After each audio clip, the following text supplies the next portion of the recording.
जय हिंद स्टूडेंट्स, स्वागत है आप सभी का लर्निंग फोरम में तैयारी बोर्ड एग्जाम की में। जैसा कि हम लोग पाइथन की सीरीज में अब तक टोकन्स तक पढ़ चुके हैं और टोकन्स में भी हम लोग लिटरल्स तक ही पढ़ पाए हैं। आज का हम लोग का मेन ये वीडियो है वेरिएबल्स और डेटा टाइप्स को लेकर। चलिए आगे देखते हैं वेरिएबल्स होते क्या हैं। तो अगर अब बात करें जाए वेरिएबल्स की, तो वेरिएबल को हम लोग अगर लेवल लैंग्वेज में बोले तो कुछ ऐसा बोल सकते हैं, कोई एक डब्बा, मगर एक ये मेमोरी लोकेशन है, एक ये हमारी पूरी मेमोरी है, तो ये एक डब्बा, और इस डब्बे को दिया गया जो नाम होता है उसको हम लोग क्या कहते हैं, वेरिएबल कहते हैं। जब भी इस डब्बे को कोई नाम दे दिया गया तो उसको हम लोग वेरिएबल कहने लगते हैं। यानी कि इसका अगर हम लोग डेफिनेशन बोलना चाहें तो ये बोल देते हैं कि variable is a name given to a memory location. क्योंकि अगर हम लोग मेमोरी लोकेशन को नाम नहीं देंगे तो हम लोग उसको एड्रेस नहीं कर पाएंगे, मतलब उसको पुकार नहीं पाएंगे, उसको कंपाइलर को डिनोट नहीं कर पाएंगे कि किस नाम से उसे बुलाना है। तो आप लोग ये डेफिनेशन नोट भी कर सकते हैं जो यहाँ पर लिखी हुई है। A variable is the name given to a memory location in a program। मतलब हम लोग कोई भी प्रोग्राम में जब एक मेमोरी लोकेशन को कोई एक नाम देते हैं कि भाई ये इस नाम से जाना जाएगा, और हर जगह जहाँ जहाँ उसकी कॉलिंग होती है वहाँ वहाँ हम लोग उसको उसी नाम से बुलाते हैं, उसी नाम का यूज करते हैं, तो उसको हम लोग क्या कहने लगते हैं, वहाँ पर वेरिएबल कहने लगते हैं। वेरिएबल एक एप्लीकेशन है किसका, आइडेंटिफायर का। आइडेंटिफायर आप लोग पहले पढ़ चुके हो। आइडेंटिफायर का एक एप्लीकेशन क्या है, वेरिएबल है। ठीक, आगे बढ़ते हैं। अब आते हैं रूल्स। वेरिएबल को नेम देने के लिए, वेरिएबल की नेमिंग के लिए कुछ रूल्स हैं। तो उसके पहले हम लोग एक चीज और बात करी थी, हम लोगों ने बात करी थी आस्काई की, और एक और बात करी गई थी पिछले की वीडियोस में, वो क्या था, character set, Python character set. किसकी बात करी गई थी, पाइथन कैरेक्टर सेट की। तो इन दोनों ही चीजों में हम लोगों ने देखा था कि भाई सब 256 कैरेक्टर्स आते थे। तो इन्हीं 256 कैरेक्टर्स का यूज करके जब हम लोग एक नाम बनाते हैं तो उसको हम लोग क्या कहते हैं, वेरिएबल। तो उसके रूल्स में सबसे पहला रूल है वो क्या है कि भाई साहब जो भी आपका वेरिएबल का नाम हो वो कैपिटल ए से इस कैपिटल जेड तक, स्मॉल ए से स्मॉल जेड तक, 0 से 9 तक की डिजिट्स, और अंडर स्कोर, और साथ ही साथ डॉलर साइन को कैरी कर सकता है। उसके बाद दूसरा रूल क्या कहता है, दूसरा रूल कहता है कि भाई सब जो भी हमारा वेरिएबल रहेगा उसकी शुरुआत कभी भी एक डिजिट से नहीं होनी चाहिए। मतलब कि 0 से लेकर के 9 से कभी भी शुरुआत नहीं होनी चाहिए। Does not start with 0 to 9। अगला रूल क्या कहता है, it should not be a Python keyword. It should not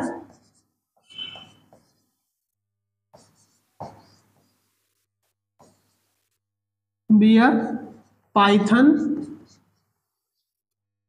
keyword. ये क्या हो, पाइथन का कीवर्ड तो कभी भी नहीं हो सकता भाई साहब। पाइथन का कीवर्ड हम लोग यहाँ पर कभी भी नहीं रख सकते हैं। पाइथन का कीवर्ड हम लोग क्यों नहीं रख सकते हैं, क्योंकि keywords are the word which have special meaning. हम लोगों ने वीडियो में, जिसमें टोकन्स पार्ट 1 की वीडियो में हम लोगों ने ये चीज़ बहुत ही अच्छे से पढ़ी थी कि कीवर्ड क्या होते हैं। कीवर्ड में हम लोगों ने बताया भी था कि कीवर्ड क्या होते हैं जिनकी स्पेशल मीनिंग होती है पाइथन के लिए। तो उस स्पेशल मीनिंग वाले जो भी वर्ड है उनको हम लोग कीवर्ड कहते हैं। इस कारण से हम लोग कभी भी वेरिएबल को कभी भी पाइथन का कीवर्ड नहीं यूज कर सकते हैं। उसके बाद क्या आता है बेटा, उसके बाद it should not carry white spaces. White spaces मतलब क्या होता है भाई, जो स्पेस होगी, स्पेसेस मतलब जैसे हम लोग सपोज करो अगर किसी बच्चे का नाम है राहुल,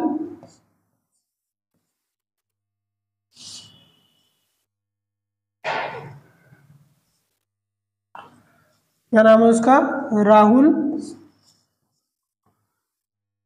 कुमार, तो हम लोग ये पूरा नहीं दे सकते, राहुल कुमार ऐसे नहीं दे सकते हैं। क्यों, क्योंकि बीच में स्पेस भी है, और पाइथन कीवर्ड कभी भी स्पेस को नहीं कैरी कर सकता। ये तो रॉन्ग होगा। बट अगर हम लोग इसको इस तरीके से लिख दें, राहुल अंडर स्कोर कुमार, तो ये क्या होगा, ये राइट है भाई, ये बात सही है। क्यों? क्योंकि यहाँ पर अंडर स्कोर लगा हुआ है। ठीक, ये वाला वेरिएबल डिक्लेरेशन सही है। इस तरीके से हम लोग दो तरीकों से हम लोग देखा कि किस तरीके से वाइट स्पेस का यूज नहीं कर सकते हैं, और वाइट स्पेस की जगह पे हम लोग अंडर स्कोर अगर हम लोग चाहें तो यूज कर सकते हैं।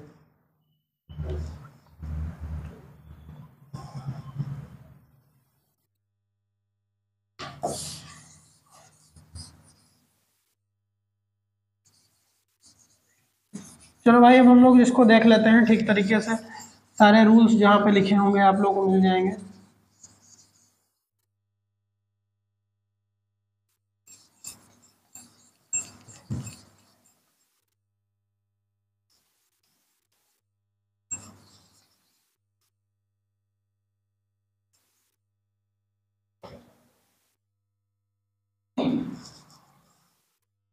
देखो भाई, यहाँ पे पहला लिखा ही हुआ है, a variable name can consist of capital letters A to Z, lower case letters A to Z, digits 0 से 9 और 2 स्पेशल कैरेक्टर्स। कौन कौन से होंगे बेटा? अंडर स्कोर का साइन होगा और डॉलर का साइन होगा। अगला क्या लिखा हुआ है? The first character must not be a digit, कोई भी 0 से 9 तक की डिजिट कोई भी हम लोग नहीं रख सकते हैं कैरेक्टर में, पहले वाले। उसके बाद blank spaces can not be used in variable names, मतलब स्पेसेस हम लोग नहीं रख सकते हैं वेरिएबल नेम में। अगला क्या लिखा हुआ है, ध्यान से देखो बेटा इसे, Python keywords can not be used as variable name, Python keywords कभी भी वेरिएबल नेम की तरह नहीं यूज हो सकते हैं। लास्ट पॉइंट लिखा है केस सेंसिटिव, वेरिएबल्स क्या होते हैं बेटा? केस सेंसिटिव होते हैं। ठीक है, तो देखो इस चीज को एक तरीके से हम लोग ऐसे भी समझ सकते हैं, हमने पहले ही जब हम लोगों ने पाइथन की पहली वीडियो बनाई थी उसमें हम लोगों ने बात करी थी all the high level languages are case sensitive language.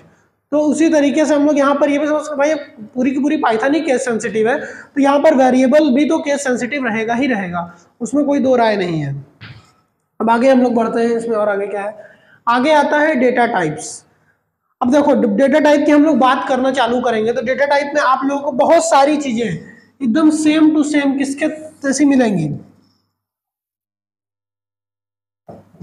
Literals के जैसी मिलेंगी। किसके जैसी मिलेंगी?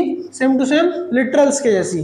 तो अगर इसमें पहले वाले की बात करी जाए भाई, तो पहला वाला कौन सा है? इंटीजर्स। इंटीजर्स भाई सब क्या है? इंटीजर्स में हम लोगों ने क्या बात करी थी? इंटीजर्स 0 to 9 के कॉम्बिनेशन से बनने वाला कोई भी नंबर जो कि डेसिमल ना हो। मतलब कि जब हम लोग पढ़ाई करते हैं नंबर सिस्टम की क्लास 6-7 में, तो उसमें हम लोग क्या देखते हैं? पहले नेचुरल नंबर, फिर होल नंबर, फिर इंटीजर्स पर आते हैं। उसी तरीके से यहाँ पर भी इंटीजर ही है, माइनस से लेकर प्लस तक के सारे इंटीजर्स आ जाएंगे, बट कोई भी डेसिमल पार्ट वाला नंबर नहीं आएगा यहाँ पर। अगला देखते हैं क्या है भाई? Floating point numbers. अगला क्या है? Floating point numbers. ये कौन से हैं? ये है रियल नंबर्स। इसमें हम लोग 0 से 9 के कॉम्बिनेशन से बनने वाले जितने भी नंबर्स हो सकते हैं वो सारे नंबर हम लोग यहाँ पर लेंगे, और उसमें हम लोग डेसिमल पार्ट भी इंक्लूड करेंगे। और रियल नंबर में ही तो इंक्लूड करते हैं, तो रियल नंबर के लिए हम लोग फ्लोटिंग पॉइंट नंबर रखा हुआ है, नॉर्मल नंबर्स के लिए इंटीजर्स रखे हुए हैं, जो कि हम लोग ऑलरेडी लिटरल्स में पढ़े भी है, इसलिए डेटा टाइप पे बहुत ज्यादा फोकस नहीं करके चलना है। अगला आता है स्ट्रिंग्स। स्ट्रिंग्स में हम लोग क्या कर रहे थे बेटा? स्ट्रिंग्स में हम लोग कैरेक्टर्स यूज कर पा रहे थे। कौन कौन से कैरेक्टर? 256 कैरेक्टर्स सेट के वो सारे कैरेक्टर्स यूज कर पा रहे थे। और स्ट्रिंग को यूज करने का, इनिशियलाइज करने का एक बहुत अच्छा तरीका है, जिसमें कि हम लोग स्ट्रिंग्स को सिंगल कोट में भी दे सकते हैं, दूसरा डबल कोट में भी दे सकते हैं, और तीसरा हम लोग ट्रिपल कोट्स में भी दे सकते हैं। बट सिंगल कोट जो रहेगा और डबल कोट जो रहेगा वो हम लोग को कीबोर्ड के थ्रू मिल जाएगा। मतलब भाई सिंगल कोट के लिए हम लोग के पास बटन होता है, डबल कोट्स के लिए भी एक स्पेशल बटन है। बट ट्रिपल कोट क्या रहेगा? 3 सिंगल कोट्स का कॉम्बिनेशन रहेगा। वो ऐसा नहीं हो सकता है कि भाई सब एक सिंगल कोट दो एक डबल कोट, ऐसा नहीं कर सकते वहां पे हम लोग को तीनों ही सिंगल कोट्स यूज करने पड़ेंगे ट्रिपल कोट्स के लिए। और जो ये वाला ट्रिपल कोट्स होता है थोड़ा सा स्पेशल इसलिए है क्योंकि ये स्ट्रिंग में मल्टी लाइन स्ट्रिंग के लिए यूज होता है, मतलब एक से ज्यादा लाइन में जब हम लोग कोई स्ट्रिंग लिखते हैं तो उसके लिए यूज होता है। और साथ ही साथ अगर हम लोग स्ट्रिंग नहीं बना रहे हैं तो ये किसके लिए यूज होता है? मल्टी लाइन कमेंट्स के लिए यूज होता है। किसके लिए यूज होता है बेटा? मल्टी लाइन कमेंट्स के लिए यूज होता है। अगला क्या है?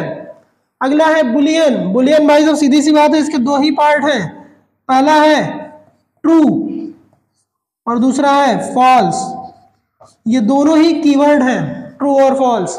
हम लोग जब भी किसी चीज को बुलियन टाइप में डालते हैं तो वहां पर हम लोग ट्रू और फॉल्स ही दे सकते हैं। क्यों? क्योंकि बुलियन सिर्फ दो ही वैल्यूज एक्सेप्ट करता है, एक ट्रू और एक फॉल्स। अगला क्या आता है? नन।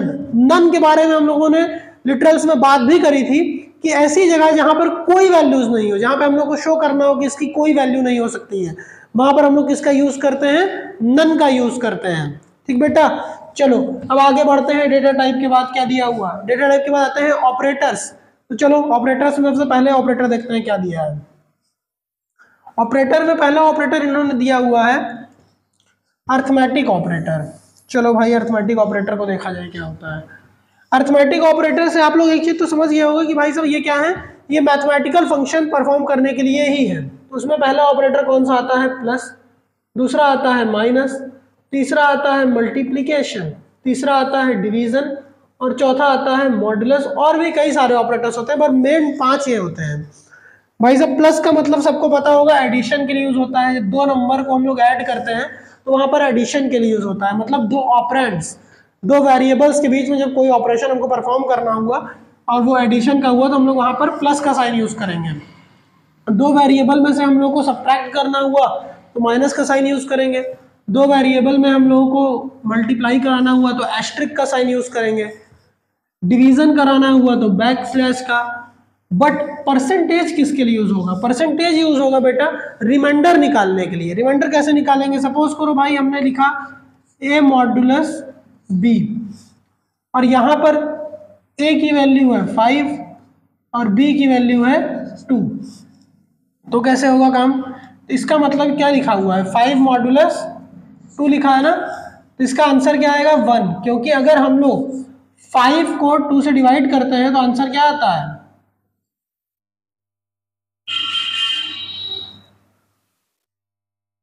5 को अगर 2 से डिवाइड करते हैं तो यहाँ पर आएगा 4 और रिमाइंडर बच जाएगा 1। और हम लोग का मेन फोकस परसेंटेज वाले में किसका होता है? रिमाइंडर पर होता है। तो इसलिए हमेशा परसेंटेज ऑपरेटर किसका आंसर देगा? रिमाइंडर का आंसर देगा। अगला क्या है भाई? अगले आते हैं असाइनमेंट ऑपरेटर। असाइनमेंट ऑपरेटर मतलब जहां पर हम लोग को किसी चीज की वैल्यू असाइन करनी होगी। मतलब ये दिखाना है कि भाई a is equal to B, मतलब जो वैल्यू b में है वो वैल्यू हमको a में भी डालनी है, a में भी देना है। तो हम लोग वहां पे क्या करेंगे? असाइन करेंगे। तो इसमें सबसे पहला कौन सा है? इक्वल टू ही है। दूसरा होता है प्लस इक्वल टू, फिर होता है माइनस इक्वल टू, फिर एस्ट्रिक इक्वल टू यानी multiplication equal to, division equal to, फिर आएगा मॉडुलस इक्वल टू। यहाँ पर इक्वल टू वाला तो भाई ठीक है, चलिए सर ये समझ में आ गया। ए इक्वल टू बी कर रहे हैं मतलब ए में बी की वैल्यू जा रही है। ये इसका क्या मतलब है? प्लस इक्वल टू का। अगर हम लोग लिखते हैं A plus equal to B, इसका इलेबरेटेड फॉर्म अगर लिखा जाए बेटा तो इसका इलेबरेटेड फॉर्म रहेगा A is equal to A plus B.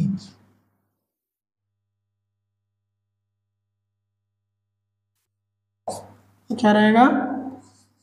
a is equal to A plus B. A is equal to A plus B. अगर a की वैल्यू क्या है? 5 है और b की वैल्यू 2 है तो a की वैल्यू क्या हो जाएगी? 5 प्लस 2 यानी कि a की वैल्यू क्या हो जाएगी? 7। इस तरीके से ये वाले ऑपरेटर्स का हम लोग यूज करते हैं। और सेम यही वे रहेगा माइनस के लिए, फिर मल्टीप्लिकेशन के लिए भी सेम वे, डिवीजन के लिए भी और मॉडुलस के लिए भी यही सेम वे होगा। तो मैं आप लोगों को कमेंट बॉक्स में यही 5 और 2 के लिए बोलता हूँ भाई, 5 एंड 2, ए की वैल्यू है 5 और बी की वैल्यू है 2। आप लोग कमेंट बॉक्स में इन सारे का आंसर बताइए। A minus is equal to B, A multiplication is equal to B, A division equal to B और A modulus equal to B.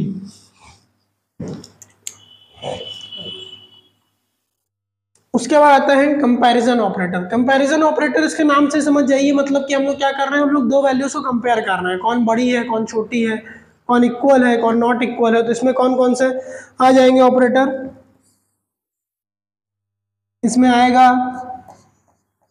Double equal to operator. जब हम लोग को इक्वालिटी चेक करनी होगी कि भाई ए और बी दोनों की वैल्यू इक्वल है कि नहीं, तब हम लोग क्या लगाएंगे, डबल इक्वल टू। ध्यान रखिएगा बेटा, सिंगल इक्वल टू हमेशा असाइनमेंट के लिए होता है और डबल इक्वल टू किसके लिए होता है, डबल इक्वल टू चेक करने के लिए होता है कि वैल्यू बराबर है या नहीं। और अगर लेस देन के लिए क्या रहेगा, लेस देन का साइन होता ही है। लेस देन इक्वल टू के लिए हम लोग लेस देन और इक्वल टू का साइन इस तरीके से लगाते हैं। ग्रेटर देन के लिए single greater than, greater than equal to के लिए ये वाला साइन लगता है बेटा। उसके बाद आता है नॉट इक्वल टू का साइन। ये सारे साइंस के थ्रू हम लोग क्या पता करते हैं, कौन सी वैल्यू इक्वल है नॉट इक्वल है। अब उसके बाद क्या आता है, लॉजिकल ऑपरेटर्स। लॉजिकल ऑपरेटर्स क्या करते हैं, लॉजिकल ऑपरेटर्स होते हैं एंड और नॉट। आप लोगों ने गेट्स में पढ़ा भी होगा, नहीं पढ़ा है तो मैं गेट्स के लिए एक अलग वीडियो लेकर आऊंगा। इसमें क्या होता है बेटा, एंड का मतलब क्या है कि जब तक दोनों कंडीशन सही नहीं होंगी तब तक आंसर ट्रू में नहीं आएगा। एक भी कंडीशन अगर फॉल्स है तो आंसर फॉल्स ही रहेगा। और ऑपरेटर में क्या होता है, और ऑपरेटर में होता है एक भी कंडीशन अगर ट्रू रहेगी तो कंडीशन ट्रू हो जाएगी। नॉट में क्या रहता है भाई साहब, जो भी चीज है अगर वो ट्रू है तो उसका आंसर उल्टा हो जाएगा फॉल्स, अगर वो फॉल्स है तो उसका आंसर हो जाएगा ट्रू। उसके बाद आता है टाइप फंक्शन। टाइप फंक्शन अगर समझना है तो टाइप फंक्शन को हम लोग इस तरीके से समझ सकते हैं कि बेटा सपोज करिए अगर हम लोग को टाइप फंक्शन का यूज करना है तो इसका सीधा सा मतलब ये है कि हम लोगों को किसी एक पर्टिकुलर वेरिएबल या किसी एक डेटा टाइप का ये पता करना है कि वो किस टाइप का है। सपोज करो भाई मैंने लिखा a=5 और फिर उसके बाद मैंने उसके बाद प्रिंट चलाया, प्रिंट, और उसके अंदर मैंने डाला टाइप, तो इसका आंसर आएगा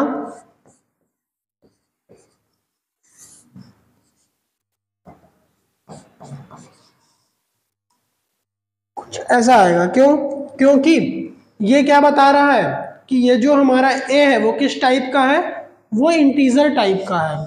ठीक बेटा, तो टाइप फंक्शन में हम लोग इस तरीके से चीजें कर सकते हैं। टाइप फंक्शन जब हम लोग डिस्कस करते हैं तो उसमें एक और कॉन्सेप्ट आता है, वो कॉन्सेप्ट होता है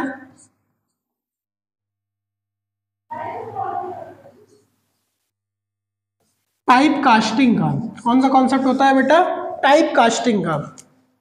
टाइप कास्टिंग का कॉन्सेप्ट जब हम लोग बात करते हैं तो उसका मतलब ये होता है कि मतलब जब भी हम लोग अगर एक टाइप के डेटा को दूसरे टाइप में कन्वर्ट कर रहे हैं तो हम लोग उसको क्या कहेंगे, टाइप कास्टिंग कहेंगे। सपोज करो बेटा अगर लिखा हुआ है a=31, सीधी सी बात है a की वैल्यू क्या है 31 है और a एक इंटीजर टाइप का है। अब हमने क्या लिखा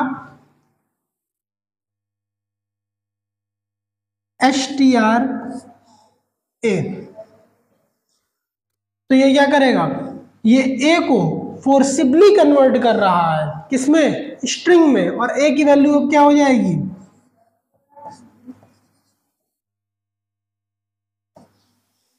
31 डबल कोट्स में, यानी कि a की वैल्यू किस में कन्वर्ट हो गई बेटा, स्ट्रिंग में कन्वर्ट हो गई। उसी तरीके से अगर हम लोग लिख देते हैं यहाँ पे b इक्वल टू, अगर हम लोग ऐसे लिखते थे तो उसके बाद हम लोग लिखते हैं b equal to, sorry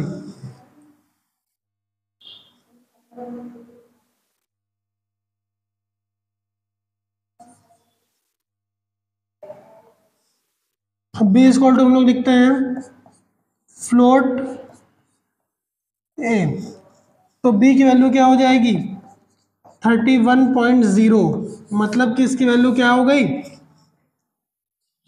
float value हो गई। तो हम लोग इस तरीके से टाइप फंक्शन के थ्रू किसी भी डेटा टाइप का टाइप पता कर सकते हैं, किसी भी वेरिएबल का टाइप पता कर सकते हैं कि वो किस टाइप का वेरिएबल है, यानी वो किस डेटा टाइप को वो सपोर्ट कर रहा है। और उसी तरीके से टाइप कास्टिंग का कॉन्सेप्ट यूज करके हम लोग अपने according during the run time of program हम लोग वैल्यू को चेंज कर सकते हैं अपने प्रोग्राम के अकॉर्डिंग, अपने प्रोग्राम को यूज करने के अकॉर्डिंग। उसके बाद एक और फंक्शन आता है इनपुट फंक्शन। अक्सर आप लोगों ने देखा होगा कि आप लोगों से एक क्वेश्चन आता है कि भाई साहब यूजर इनपुट कराइए। अब यूजर इनपुट क्या है? यूजर हम लोग होते हैं, हम लोग जब कोड करते हैं तो उस समय तो हम लोग कोडर हैं, लेकिन जब हम लोग वो प्रोग्राम क्या करते हैं, हम लोग चाहते हैं कि नहीं भाई वो प्रोग्राम अब चले, वो प्रोग्राम अब कोई और यूज करे, तो उस समय जो उस प्रोग्राम को यूज करेगा हम लोग चाहते हैं कि वो अपने हिसाब से डेटा एंटर कराए, तो वहां पे क्या होता है? यूजर इनपुट होता है। ठीक बेटा, तो देखो इनपुट फंक्शन में क्या है, अगर हम लोगों ने लिखा a is equal to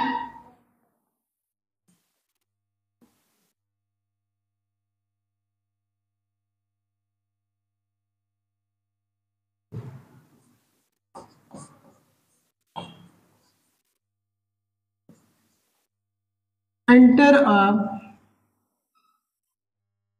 number,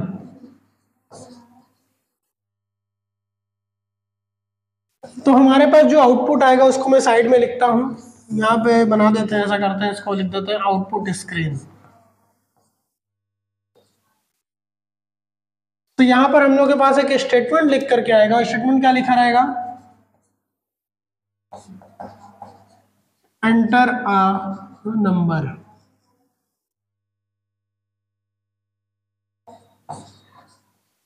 क्या लिखा रहेगा? Enter a number. मीन्स हम लोगों से कंपाइलर, हम लोगों से हमारा सिस्टम कहेगा कि भैया आप एक नंबर दे दीजिए, और हम लोगों को तब तक वो वेट करेगा जब तक कि हम लोग अपने कीबोर्ड से कोई नंबर इनपुट ना कराएं। तो हम लोग यहाँ पर सपोज करो मैंने अगर 5 दिया, तब वो आगे के प्रोग्राम में ए में वैल्यू को 5 असाइन कर देगा, ए में 5 को असाइन करेगा वो, उसके बाद तब आगे बढ़ेगा। ठीक, बट इनपुट फंक्शन का एक ड्रॉबैक है, उस ड्रॉबैक को हम लोग समझते हैं। इनपुट फंक्शन में जो भी वैल्यू आएगी वो किस फॉर्म में आएगी? वो स्ट्रिंग फॉर्म में आएगी। यहां पे लिख देते हैं input function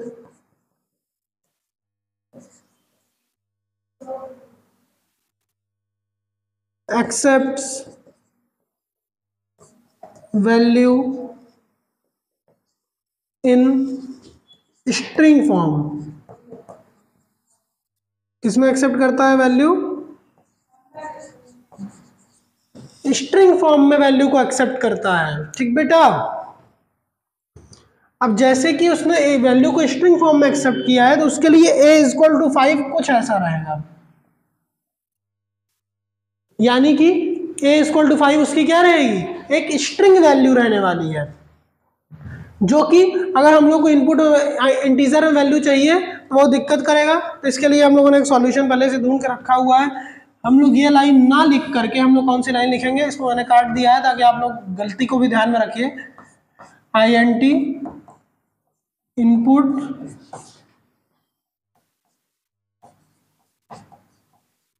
enter a number. ये स्टेटमेंट लिखने के बाद इंटीजर में वैल्यू आएगी, अगर इसी जगह हमको वैल्यू फ्लोट में चाहिए तो हम यहाँ पे लिखेंगे a is equal to float input